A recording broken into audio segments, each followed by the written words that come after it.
In the misty mountains of the Peloponnese, there was Sparta, a city-state like no other, a school of life where strength and courage were revered as gods, and war was the supreme art. In this kingdom of warriors, women were not mere ornaments or vases. They too were warriors, trained from childhood to wield swords, shields, and spears. Their role was fundamental to the survival of Sparta, for they not only gave birth to future soldiers, but also defended the home while the men fought on the battlefields. Unlike other Greek cities, where women were a bit overshadowed, in Sparta things were very different. Spartan women were like warriors, with a lot of freedom and independence. In ancient Sparta, a girl was born in an environment marked by military discipline and ferocity in battle. It was the year 506 BC, and the cry of a newborn rose from the royal palace, announcing the arrival of the firstborn of King Cleomenes I and his wife. They called her Gorgo, a name that in Greek evokes the image of the fearsome Gorgon, the mythological creature whose gaze petrified her enemies. As if the name were an omen, the baby's eyes, blue as the Aegean Sea, showed intelligence despite her young age. In the blink of an eye, everyone knew she had been born. The Spartans, known for their stoicism, were unusually curious. It was unusual for a king's first child to be a girl, and in a society where strength was revered, some wondered what this would mean for the future of Sparta. Sparta, unlike other Greek polis, such as Athens or Thebes, was a society that accorded its women unprecedented status. Here, women enjoyed both physical and intellectual education, a practice that contrasted drastically with the rest of Greece, where they were generally confined to the home. Days after the birth, following tradition, King Cleomenes brought his daughter before the Council of Elders, the Geronts. These men, veterans of countless battles, examined each newborn to determine if he was fit for Spartan life. Many infants, considered weak, were abandoned on Mount Takedo.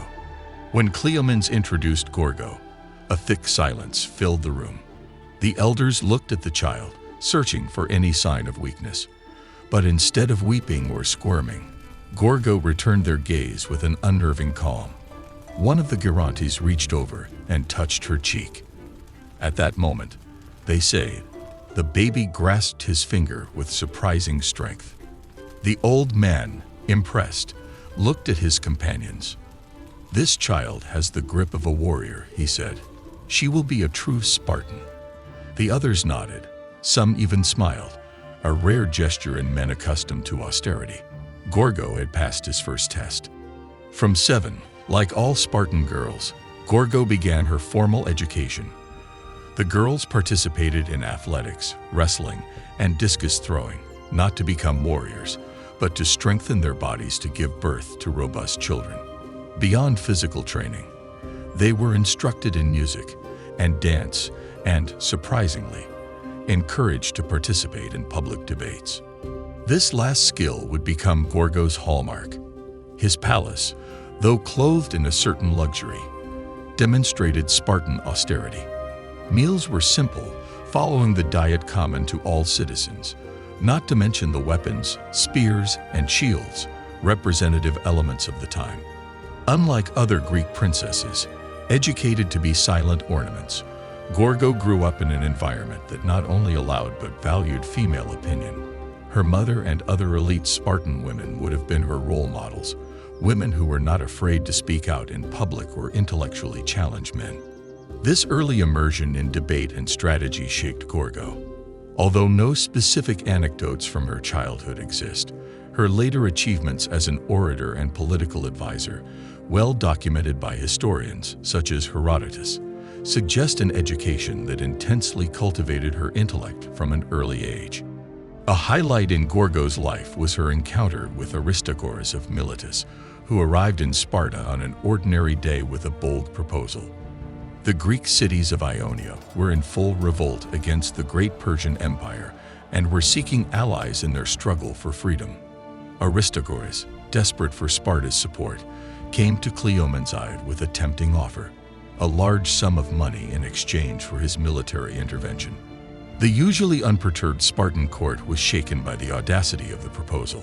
The men of Sparta, including the king, deliberated on the matter with great seriousness. But it was Gorgo, with the wisdom that defied his youth, who perceived the true nature of the situation. With an insight that surprised those present, she intervened in the conversation, an unusual action for a girl of her age. "He will cause your loss, my father, this wretched stranger, if you do not hasten to expel him from home," warned Gorgo. Her words astonished all present so much that they were dumbfounded, and it is for that reason that her father, the king, took heed of her advice. Gorgo's intervention not only saved Sparta from potential political and military disaster, but also established his reputation as a sharp mind and influential figure in the affairs of the state. As the years passed, now Gorgo was a teenager of 15. Gorgo was still named by all the people for her characteristic qualities as a child. As Plutarch records in his work, Spartan Sayings, Gorgo dismissed an Athenian pretender named Hippoclides, making him look bad in a public debate about the superiority of Spartan and Athenian forms of government. Plutarch quotes Gorgo's famous reply to Hippoclides when he boasted of his achievements at the Olympic Games. "In Athens, you boast of your muscles. In Sparta, we train our minds." Therefore, Hippoclides, embarrassed, withdrew shortly thereafter, abandoning his claims on Gorgo. News of his humiliation at the hands of a Spartan woman spread rapidly through Greece, further increasing Gorgo's legend. But Gorgo did not boast of his victory. Instead, he focused on further honing his intellectual skills, studying hard the works of the great philosophers and strategists of the time. His passion was to understand the mechanisms of power and politics, not only in Sparta, but throughout the Greek world. In the year 490 BC, when Gorgo was only 16 years old, a suitor of the highest birth came to Sparta intending to court her. This was not a foreign nobleman trying to forge alliances through marriage, but a Spartan of royal blood, Leonidas, the younger brother of King Cleomenes. Leonidas was an accomplished warrior, whose bravery on the battlefield was already legendary despite his youth. However, beyond his physical strength, he possessed a keen intelligence that made him an exceptional strategist. In addition, he was a faithful believer in Spartan ideals and discipline, qualities that made him a born leader. His reputation as a military man and his royal lineage made him an enviable match for any Spartan woman. Nevertheless, Leonidas did not present himself to Gorgo with ostentatious gifts or honeyed words, as was customary at the time. Instead, he opted for a more direct approach in keeping with Spartan traditions. However, their union was not only a matter of hearts, but also a strategic alliance that strengthened the Agiata dynasty and ensured the continuity of the royal lineage. Gorgo, being the only daughter of Cleomenes I, was destined to marry someone who could strengthen her family's position in the complex political fabric of Sparta. Leonidas was the ideal candidate. He was not only an accomplished warrior, but also part of the royal family as Gorgo's half-uncle. This familial link, far from being an impediment, was a common practice in the Spartan nobility to preserve the purity of the bloodline. The wedding was an event of great importance, not only for the union of two prominent figures, but also for what it represented, the stability and future of Sparta. With her intelligence and insight, Gorgo became an indispensable companion for Leonidas, both in private life and the public sphere. As queen, Gorgo was not limited to domestic duties or child rearing, although these were considered fundamental in Spartan society. Gorgo did not allow herself to be swayed by traditions that limited the role of women. Her influence was such that Leonidas is said to have consulted with her on major decisions, recognizing her keen intelligence and skill in strategy. The royal couple had at least one son, Plistarchus, who would eventually inherit the throne. Plistarchus' education and training were of utmost importance to Gorgo, who ensured that he received the proper instruction to become a worthy leader of Sparta. Through her son, Gorgo sought to perpetuate the values and strength that both she and Leonidas represented. In the year 481, a menacing shadow loomed over the Greek city-states. Xerxes, the great king of Persia, had assembled the largest army ever seen, with the ambition to conquer Greece and extend his dominion over the Hellenic peninsula. Hundreds of thousands of soldiers, coming from all corners of the vast Persian Empire, converged in a large platoon. The news of this imminent invasion provoked mixed reactions among the Greeks.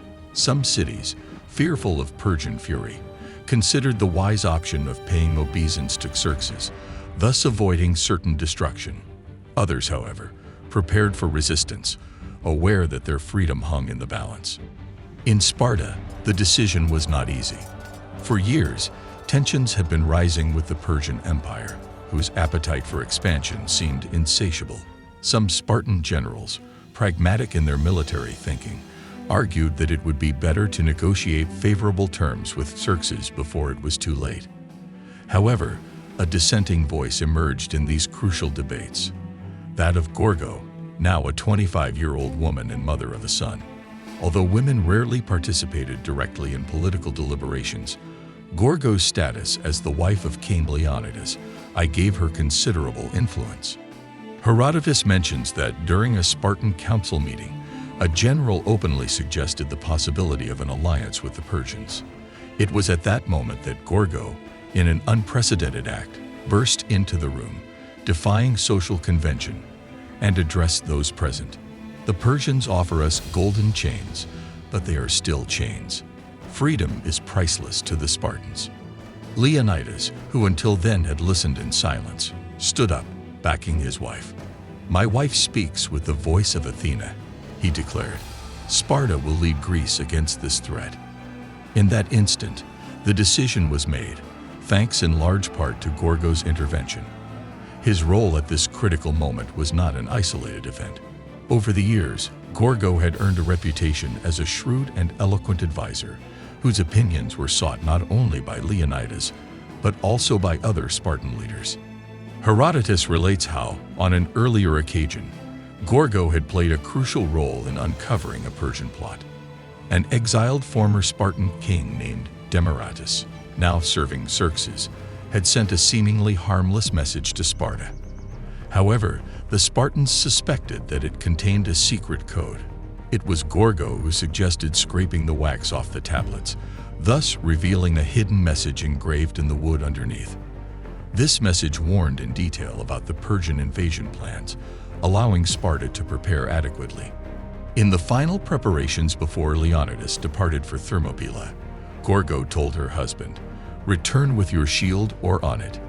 This phrase, which was to become a Spartan motto, encapsulated the idea that death in battle was preferable to the dishonor of cowardice. Leonidas set out for Thermopylae with his 1,300 men and some additional Greek allies. This small contingent held out heroically for 3 days against the overwhelming Persian forces, inflicting enormous casualties on the enemy. However, they were finally betrayed by a local guide who revealed a way to outflank them.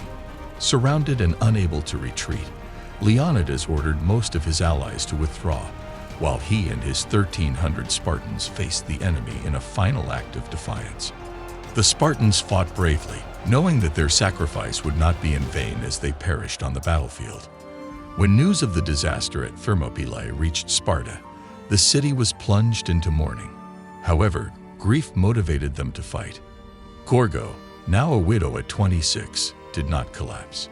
Instead, she assumed a moral leadership role, instilling in her son and future Spartan leaders the values that had guided her husband and the 1,300.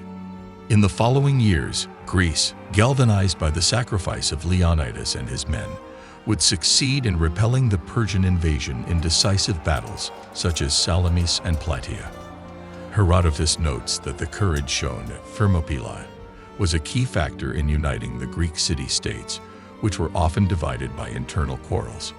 Gorgo, although outside the military vanguard, played a pivotal role in this turbulent period. As one of the few surviving figures with first-hand knowledge of events, his advice was sought by the new Spartan leaders. In her old age, Gorgo remained a respected figure, not only in Sparta, but throughout Greece. She embodied the idea that true strength lay not only in the ability to wield a sword, but also in wisdom and moral courage. Gorgo's death, believed to have occurred around 440 BC, marked the end of an extraordinary life. Born at a time when most Greek women were relegated to silence, Gorgo became an influential voice, a counselor whose words guided Spartan leaders through some of the most critical moments in Greek history. This video was created for Myth Comics. Thank you all for joining us on this epic journey through the life of Gorgo, the warrior queen of Sparta. See you next time.